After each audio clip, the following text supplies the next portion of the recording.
Good evening, I'm writing to share a story my paternal grandmother told me, may she rest in peace, some years ago. For me it's a way to honor her memory. I'll narrate it from her perspective. I was the youngest in my family, and when everything I'm about to tell you happened, I must have been around 4 or 5 years old. Out of all my siblings, the one I was closest to was Rosita, who at that time was about 16 years old. We were very attached, she cared a lot about me and we did many things together. She would also play with me despite the age difference. I remember Rosita got married very young, at about the age I mentioned, 16 or 17. She married a young man from the town where we lived back then, which was located in the municipality of Tenango del Aire, southeast of the state of Mexico.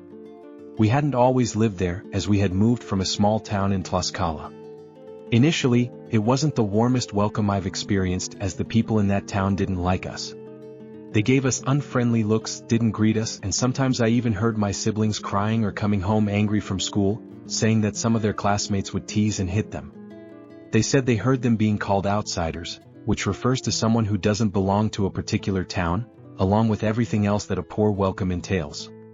Of course, over time, we met incredible people from that place who, although they hadn't treated us badly, didn't speak to us at first. But that was some time after everything I'm telling you about.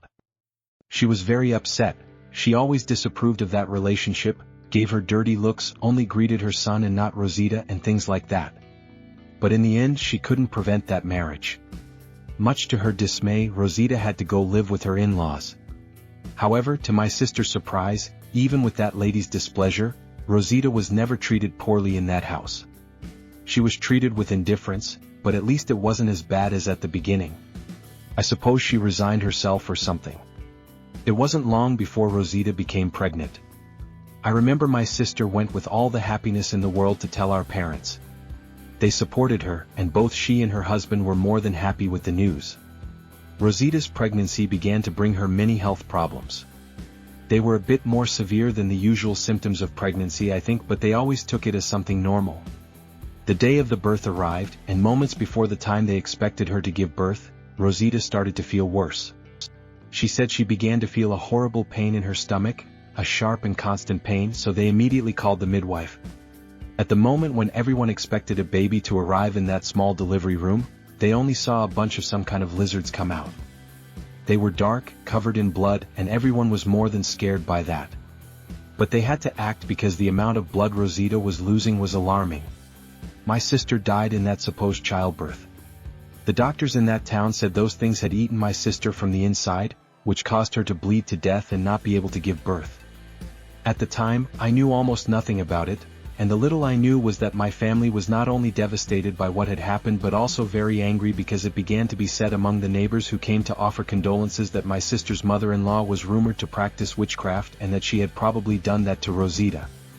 As you can imagine, it was obvious that the woman denied everything when confronted, and given the circumstances and lack of evidence, they could never get justice for my sister in that regard.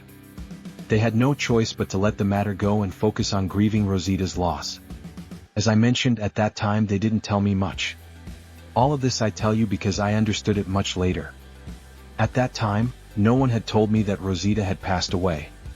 They held a funeral that I was not taken to, and at my young age I knew nothing about death. I didn't understand any of it.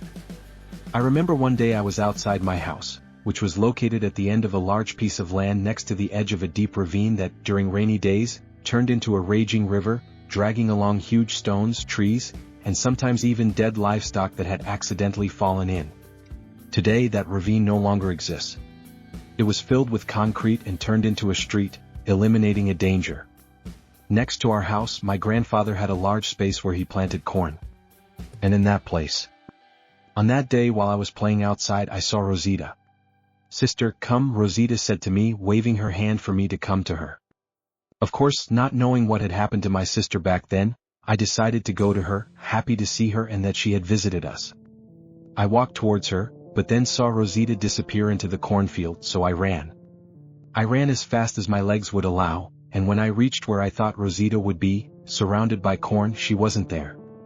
I looked around in every possible direction and didn't see her.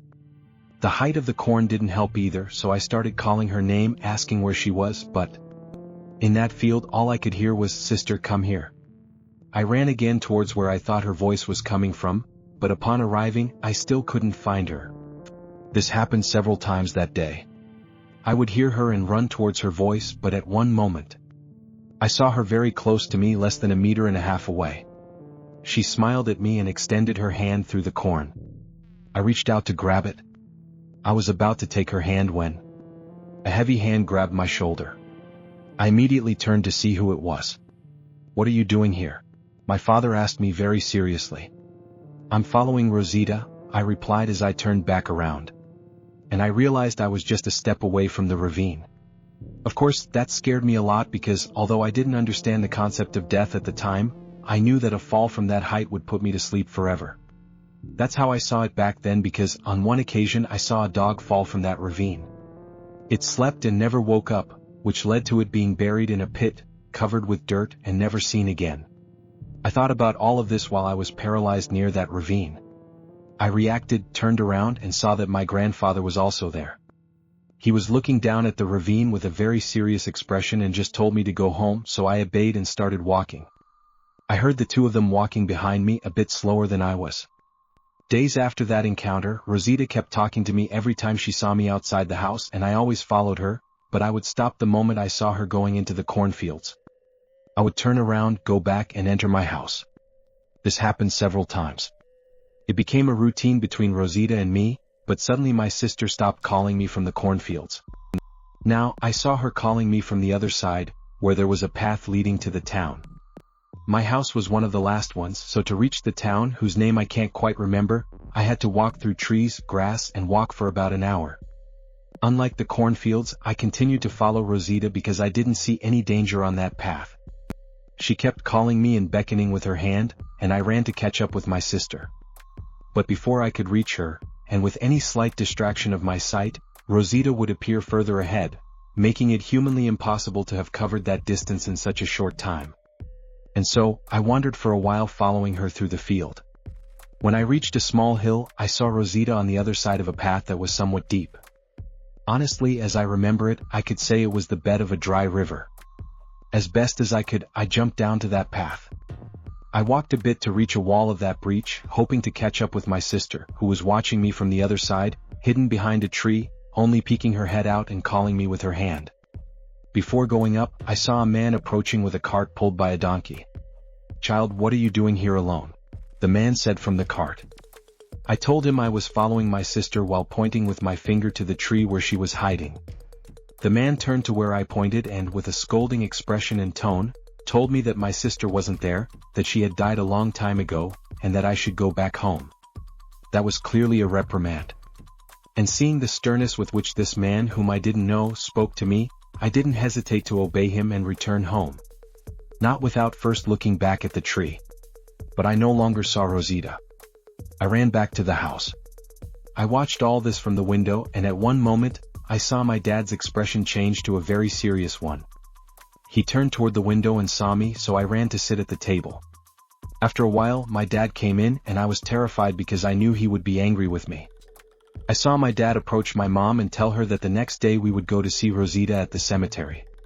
I saw the look of surprise on my mom's face, and then my dad simply told her he would explain later. As I recall, my dad looked at me out of the corner of his eye with a smile that instantly calmed me down. I slept with my parents that night. Something inside me felt like I had lost something, that something wasn't right. But at the same time, I knew many things were going to get better. The next morning we went to the cemetery. At my young age, it was the first time I had been to such a place. This visit and a conversation with my dad helped me understand many things about death and about things we weren't supposed to keep seeing. I never saw Rosita again. As I mentioned, I understood many things after that day, but I could never understand how someone who loved and protected me so much in life could put me at risk after leaving this plane. Have you ever experienced something like this? Seeing a relative who recently passed away, or even someone who has been gone for years?